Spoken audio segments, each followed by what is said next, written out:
अपनी रूटीन दिनचर्या यानी लाइफस्टाइल में क्या क्या आप चेंजेस ऐसे कर सकते हो जिससे कि आपका गुड कोलेस्ट्रॉल यानी एचडीएल कोलेस्ट्रॉल बढ़ाने में मदद मिलेगी।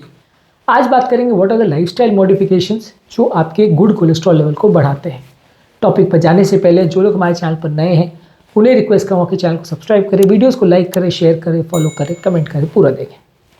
सबसे पहले ज़रूरी है रेगुलर एक्सरसाइज करना। यदि आप रेगुलर बेस पे एक्सरसाइज करते हो तो ओवरऑल इससे आपका स्टैमिना बढ़ता है, फिटनेस बढ़ती है, वजन कम होता है और इससे आपका गुड कोलेस्ट्रॉल यानी एचडीएल कोलेस्ट्रॉल बढ़ाने में मदद मिलती है। इसके अलावा आपको फॉलो करना है हेल्दी डाइट जिसमें ताज़े फल सब्जियां, lean proteins, whole grains, healthy fats, ये सारी चीज़ें ज़्यादा लेनी है। Processed foods, refined carbohydrate, sugar वाली चीज़ें, ये सारी चीज़ें कम रखनी है। हेल्दी डाइट और एचडीएल कोलेस्ट्रॉल को बढ़ाने के लिए क्या चीज़ें खानी है, क्या चीज़ें नहीं खानी है, उस पर ऑलरेडी हमने सेपरेट वीडियोज़ किए हैं जो कि आप हमारे चैनल पर देख सकते हैं।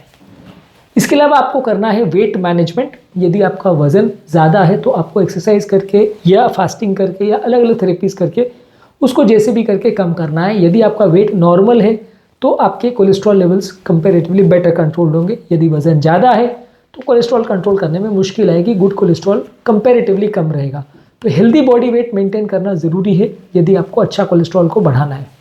इसके अलावा आपको स्मोकिंग की अगर आदत है तो उसे बंद करने की आवश्यकता है।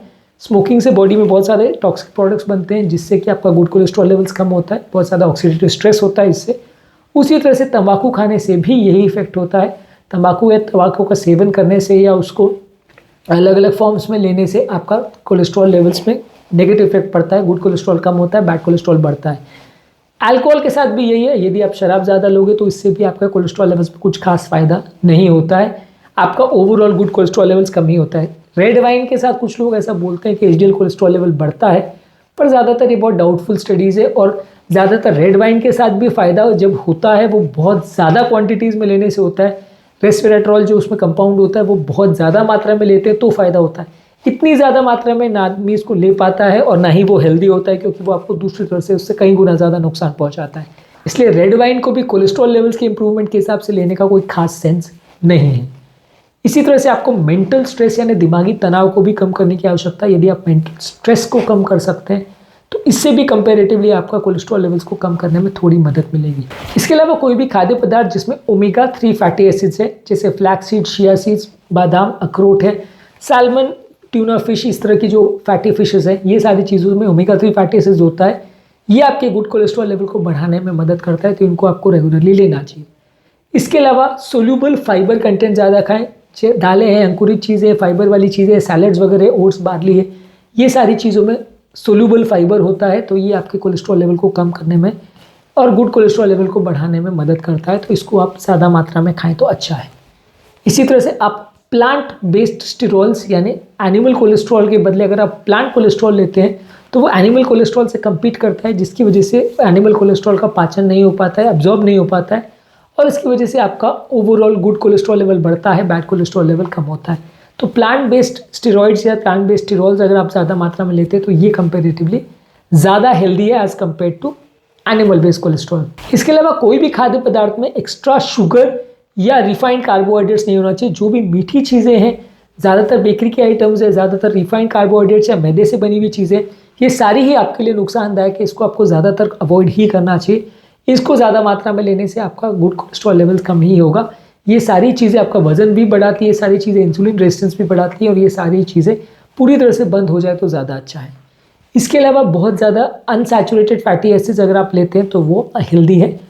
ज़्यादा से मतलब ये नहीं है कि आप दिन भर बैठ के तेल पीना चालू कर दो। ज़्यादा से मतलब ये है कि रेगुलर सैचुरेटेड फैट्स के बदले आप मोनो या पॉली अनसैचुरेटेड फैटी एसिड्स वाली चीज़ें ज़्यादा लेते हैं तो ये ज़्यादा अच्छी है। इसमें फैटी फिशेस वगैरह ज़्यादा अच्छी हैं।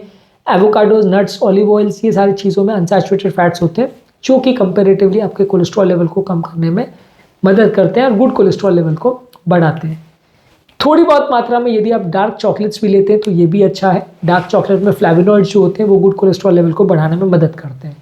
डार्क चॉकलेट के साथ भी ये चीज़ है कि इसको थोड़ी मात्रा में ही लें क्योंकि एक स्लैब भी अगर आप डार्क चॉकलेट लेते हो तो कैलोरी कंटेंट बहुत हो जाता है। तो अगर कोलेस्ट्रॉल बढ़ाने के हिसाब से आप उसको ज़्यादा लेने की कोशिश करोगे तो ये आपका वजन को बढ़ाएगी और फिर फ़ायदे के बदले नुकसान होगा। तो कोलेस्ट्रॉल लेवल्स के हिसाब से आप इसको बहुत थोड़ी मात्रा में लेंगे तो फ़ायदा होगा, जब मात्रा बढ़ जाती है तो नुकसान होता है।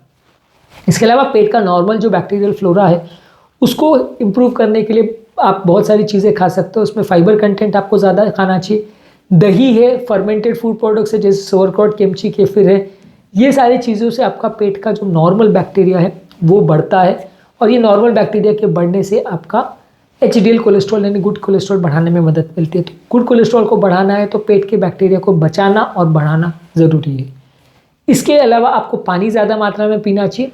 डिहाइड्रेशन एक इंपॉर्टेंट रिस्क फैक्टर माना जाता है जिसकी वजह से ब्लड में क्लॉटिंग या प्रॉब्लम्स होने का चांस बढ़ जाता है। तो आपको पानी ज़्यादा मात्रा में पीना है।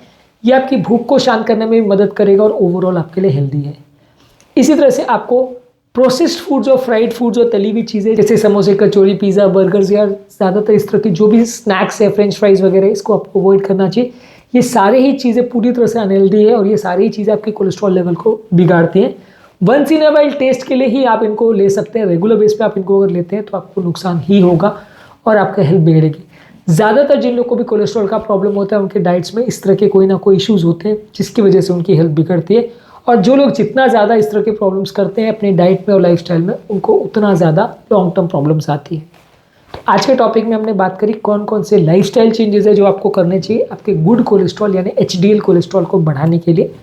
एचडीएल कोलेस्ट्रॉल को बढ़ाने के लिए कौन से खाद्य पदार्थ अच्छे हैं, कौन से खाद्य पदार्थ बुरे हैं, उस पर भी ऑलरेडी हमने सेपरेट वीडियोज़ किए जो कि आप हमारे चैनल पर देख सकते हैं। उम्मीद करूँगा कि आज के टॉपिक में कुछ नई बातें जानने को मिली होगी। जो लोग हमारे चैनल पर नए हैं उन्हें रिक्वेस्ट करूँगा कि चैनल को सब्सक्राइब करें, वीडियोज़ को लाइक करें, शेयर करें, फॉलो करें, कमेंट करें, पूरा देखें। Thank you.